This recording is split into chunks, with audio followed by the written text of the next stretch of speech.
ಸಕಲ ವಿಸ್ತಾರವು ನೀನೇ ದೇವ.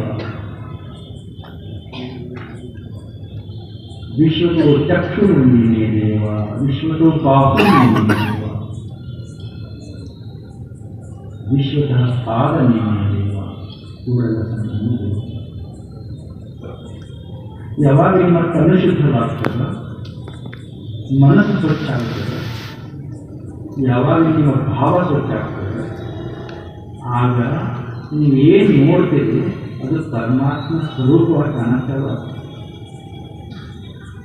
ನೀವೇನು ನೋಡ್ತೀರಾ ಅಲ್ಲಿ ಪರಮಾತ್ಮ ಕಾಣ್ತಾರೆ.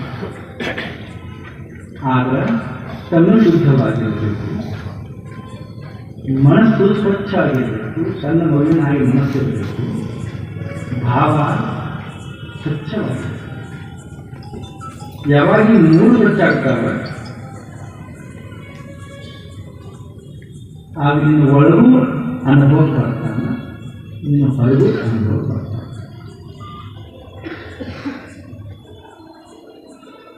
ಇದರ ಜಾಗ ಎಲ್ಲೂ ಇಲ್ಲ, ಎಲ್ಲ ಕಡೆ ಆತ ಆವರಿಸ್ಕೊಂಡಿದ್ದಾನೆ. ಅದಕ್ಕೆ ಭಾರತೀಯ ಭಾಷೆಗಳು ಹೇಳ್ತಾರೆ, ಪರಮಾತ್ಮ ಜಗತ್ತನ್ನು ನಿರ್ಮಿಸಿ ಎಲ್ಲೋ ಕುಳಿತುಕೊಂಡಿಲ್ಲ, ಪರಮಾತ್ಮನೇ ಜಗತ್ತಾಗಿ ರೂಪಾಂತರಗೊಂಡಿದ್ದಾನೆ. ನೀವು ಭಗವಂತನ ಕಾಣಬೇಕು ಅಂದರೆ ಜಗತ್ತನ್ನೇ ಪ್ರೀತಿಸಬೇಕು ಅಂತ. ಯಾಕೆ? ಪರಮಾತ್ಮನೇ ಜಗದಾಗಿ ರೂಪಾಂತರಗೊಂಡಿದ್ದಾನೆ.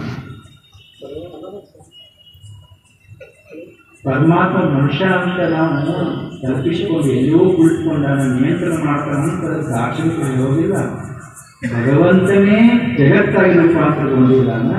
ನಿಮ್ಗೆ ಸತ್ಯದ ದರ್ಶನ ಆಗಬೇಕಂತಂದ್ರೆ ಈ ಬ್ರಹ್ಮಾಂಡವನ್ನ, ಜಗತ್ತನ್ನ, ಪ್ರಕೃತಿಯನ್ನ ಪ್ರೀತಿಸಬೇಕಿದೆ. ಎಲ್ಲಿ ತನಕ ಈ ಜಗತ್ತನ್ನ ನೀವು ಒಳಗೆ ಪ್ರೀತಿ ಹುಟ್ಟೋದಿಲ್ಲ, ಅಲ್ಲಿ ತನಕ ಆತ ಅನುಭವ ಆಗೋದಿಲ್ಲ. ಆತನು ಹುಡುಕಾಡಕ್ಕೆ ಹೋಗೋದೇನು ಅವಶ್ಯಕತೆ ಇಲ್ಲ.